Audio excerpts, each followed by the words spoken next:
What's good with YouTube? Y'all already know Big Flaco with a comedy perspective. Now you already know time is coming with that positive energy, smashing, dashing, sliding on through. So please hit the like, subscribe, comment, do all those things to help support your boy, and hit that bell notification for future fire content. So as you guys know, I've done a couple different videos. I talked about the Sleepy situation, how he had done someone's family member wrong in the past. I talked about another situation where an individual gets up to one as far as in court traffic at Levi Court. Now I'm going to talk about a situation that happened with me a couple of years later. With my crime that I went to prison for, and I actually was able to make amends, believe it or not. After being properly schooled and trained and whatnot. My first case was kind of an issue at one time. It was when there was a lot of drive-by shootings going on in San Jose, and it was for a red on red. It was for a drive-by shooting on a gang called Barrio Masingon. We shot the individual named Pagan's, the last name Pagan's house, right? And, their family was in the house. His mom was married to an OG, and, we didn't have any respect for the family or to anybody. That's just how it was when we were gangbanging. It was red on red crime at its finest. It didn't matter where we caught you. If there was funk, it was on. And it was like that all over San Jose, Gilroy, Morgan Hill, everywhere. Everybody was about that action back in the days, man. And that's the truth. This is in like the 90s when gangbanging started to just really go hard. It went from fist fights and football games and, a couple of stabbings here and there to people doing drive-by shootings and shootouts and stuff like that. And even today, it's evolved even more. But my case initially was for a drive-by shooting on a hood called Barrio Masingon, who were, they're a big gang in San Jose. It's kind of interesting because their roots are really in Milpitas, though. And a lot of them, used to live in Milpitas. And so I catch the shooting, I do the time, right? And it's been I ran into a couple people from that hood, while I was doing time. The first incident I ran into someone, I ran into an individual, Flaco from Masingon. I ended up beating the brakes off him in the snake pit. I dropped him like 3 or 4 times. Literally just knotted him up. And I was already starting to get schooled at that time. And I remember telling him, like, hey, we don't have to be fighting each other. He goes, yeah, we do. He kind of went to Elmwood, and he told everybody he got jumped by some black dudes, which I thought was funny, man. Much respect to him today, because I'm not all on that past tip, but, he knows what time it is, what happened back then, right? And then later on, I'm in 6B, and this is when things started to get real, and where my mind started to change as far as the education I was getting. It's the first time I started learning about the denda. We had a denda box, and about what the rules were. If something happened to a homeboy, you had to jump, and you had to have a full stay for the shower, and different things. Like I said, the Bernard Chupa was there, and so were a lot of bros and a lot of future C's that were there. And training and the level of education, and it was a good pod, man. A lot of unity.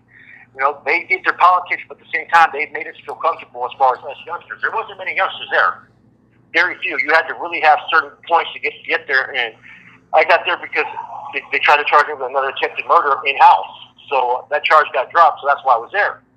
Now, while there, another individual came from that hood, right, who's actually with the shit from that hood, and I thought there may be tension because of what happened on the streets.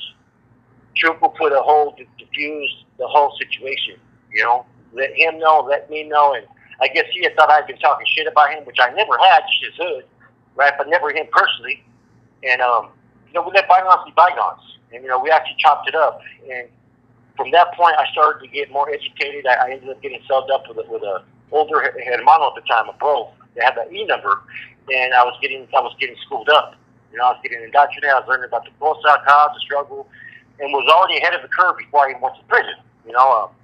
Which anybody knows that understands the teachings. Bond 11 is pretty much the school those destined for the pinta. And I was already ahead of the curve being around all these C's and all these B's. That, I started to learn about, the cause, about carnalismo, about unity, about security, and all these different things. And I was able to, apply them, and it helped throughout my career. Now, here I am about, let me see, I catch the case with Huicho. Carnal Huicho I caught in November of 2002. And he caught up on a dope possession case because they were looking for him. He was I think I was in 4B at the time. I think he was in 4C. He went from 4C to Mini Mac from Chuco or Little Mac over there, which is across from Mini Mac. I was in 4C with, I think, Westos from Mas Locals. Carlos Roman was there from Eastside Hoods. Dante from Oakland, Sleepy from Metal Fair was there, Dunker from Eastside Hoods, Gilbert Maldonado from San, and there was a lot of Danny Nichols from San Jose, a lot of mixture of both bros and Northerners that were solid. You know, it was established. You know, it was right there was the headquarters for the main jail because I had to go over to jail at that time. And as far as the new jail, Chico had the old jail at the time. And so, you know, I'm pushing a hard line. I'm doing everything that's expected, right? And I'm still going to court. And lo and behold, when you go to Levi Court, you know, it's a little bit different. You know, for a while we had correctional officers in Santa Clara County. I don't know if they still do. And the sheriffs took over at one point. But for a while they had correctional officers that were just in charge of the jail. But when you went to Levi Court, they were old school sheriffs. You went to over here, they were sheriffs. So depending on what part of the jail you went to, and the correctional officers used to wear all black back then. They didn't wear like any green or any sheriff type colors like how they do now. So when you go to Levi Court, they have a whole different type of rules. They'll put you in there with greens, double reds, red, black, whatever. As long as you're not PC, you can put in there.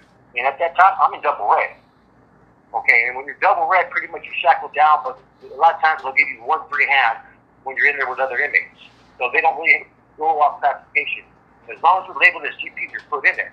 So, lo and behold, I'm in there, you know, and it's a little bit different from in the past when I've been in there. I was always in snake pitch or somewhere like that, to where when something would kick off, I'd be able to secure myself. Now in there, I still had the means to secure myself, but I really only had one hand. I didn't have a cuff at the time to basically come out of the cuffs, and you know, it'd be hard. See, there's ways to wiggle out of those cuffs. Trust me, anybody knows if you got the double joints, but it would be it's kind of something where I have to be in the right position and not let people see what I'm doing, okay? So I'm there, and lo and behold, an individual comes through that I actually shot up his house. So here goes someone that I see, you know, their mom testified, their cousin testified. And being civilians, I guess, years later, I understood it. And the thing about it is I always felt a little bit of regret that regardless that we were gangbanging, and there was no lines that wouldn't be drawn at that time.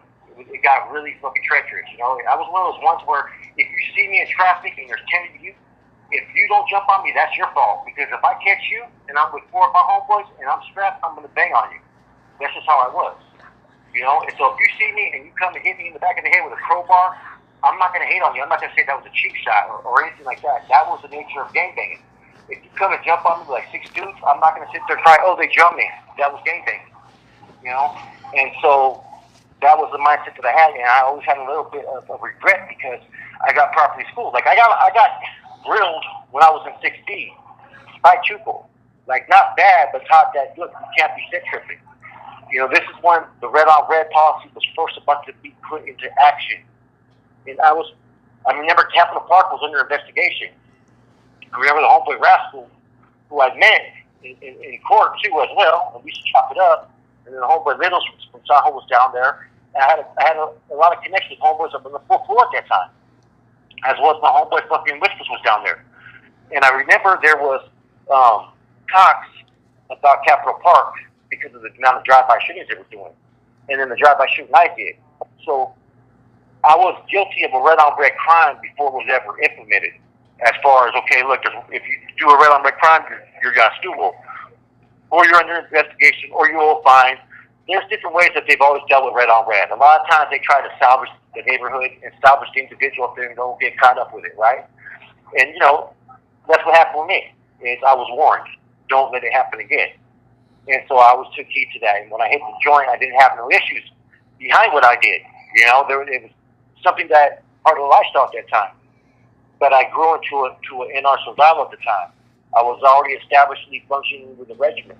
I had already been, you know, proposed, and at that time, this was, 2003 or 2. Yeah, I'd already been proposed as a candidate to get pulled at that time, as a seat. So I knew right from wrong, and this was a chance for me to right or wrong in a lot of senses, because just because his, you know, mom and cousins did what they did, you know, I can't fault them because they're civilians. And we should have never brought it to his doorstep. We should have never gangbanged in a fashion to where we're doing drive-by shootings on somebody's house, because that's what it was. You know, anybody can get hit, and it was fortunate that, you know, the gun we used really wouldn't have done any damage anyways, right? But that's neither here nor there. And so I remember I seen him, and he knew who I was, and he knew, because I took off on him before. I put hands on him before, and put him his cousin before, and he ran from me, and that's neither here nor there.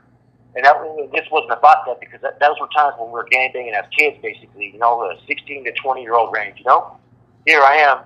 I'm supposed to be leading the county jail. Here I am. I'm supposed to set things by example, like I did when I got off the streets. I started unifying a lot of hoods out there. I was involved in a situation with mosque locals in Bottom Mosque when we had to sit down at TGI Fridays. I was there when we pushed the issues with Horseshoe, when they were hanging around certain individuals that were not really liked at that time. So I knew better, and I actually went and got a homeboy while I was in there, and I apologized to him. Now, here's a case where I actually did 5 years over it, that crime. But even though I did 5 years over it, it was an act that I felt that, it's part of the lifestyle. It was the lifestyle we lived. But we crossed those boundaries where it affected families, where there was family there that maybe we shouldn't have did this and did that. And a lot of people kind of were crossing those lines back then. And so I chopped it up with them, and just, I made my amends. I said, gangbang is gangbang. I told them back then, I go, it is what it is back then. I go, but I apologize that we brought it to your house where your family's at, is what I said. I don't regret for the things I was doing at the time, because we were all doing them to each other. If I would have caught him in traffic, he would have got blasted. That's just how it was back then.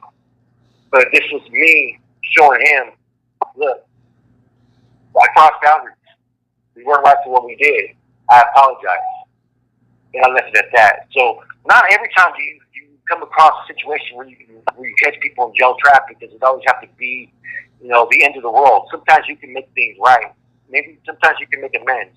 And I didn't fault his mom or his cousin who testified, for doing 5 years. I put myself in that position by doing the shit that I did. That was that fault. We did a drive-by. We were gangbanging. That was the life that we're living. And, that was an interesting moment. I just thought about these other videos that I did recently talking about, Sleepy getting caught for what he did, and the other person who was caught, in Levi Court and almost died, got choked out based on the fact that he had killed his cousin. And, shit gets real. That could have turned in really bad, and I'm in a position where I'm shackled with leg shackles. I think I had leg shackles still on. I'm almost positive to keep leg shackles on in Levi Court. I could be wrong, but I'm almost positive. And I have one handcuffed on, and so I can only defend myself with one hand. I'd be fucking assed out. And fortunately for me, he, a lot of it could have been what my status was, but at the end of the day, I do think that there was a sincere kind of acceptance. I think there was a little bit, where people are a little bit, self-reserved a little bit, kind of cautious. But I think he was being receptive, and he lowered his guard down a little bit. Then he had heard a little bit about, what I was doing on the streets and stuff like that, and the unity push, and that, I was really pushing, having a lot to do with a lot of things that were going on at that time in San Jose. Whenever there was any type of set tripping or anything like that, I was one of the main voices that was always trying to, stop it from happening. And I was always the one that would intervene without it turning into a red-on-red issue where someone was getting fined or someone was getting put on free. I was trying to get ahead of those issues, because I thought like a lot of us, I didn't always like the red-on-red crime. I always thought that if you have a person, you should handle your shit. But I did like, there were certain things about it I did like, that where I felt it did need to apply, And when those situations arose, I dealt with them as they came. So anyways, man, I thought back to some of the videos I've been doing lately, and I talked about catching people in traffic. I talked about people with drug debts, and I felt that, this is something else that's also a good story that, I've experienced. I came across people that were at one time a victim, a victim of my violence, and my violent past, and I was able to make that amends. And with that said, your boy Flaco, from a comics perspective, I'm out.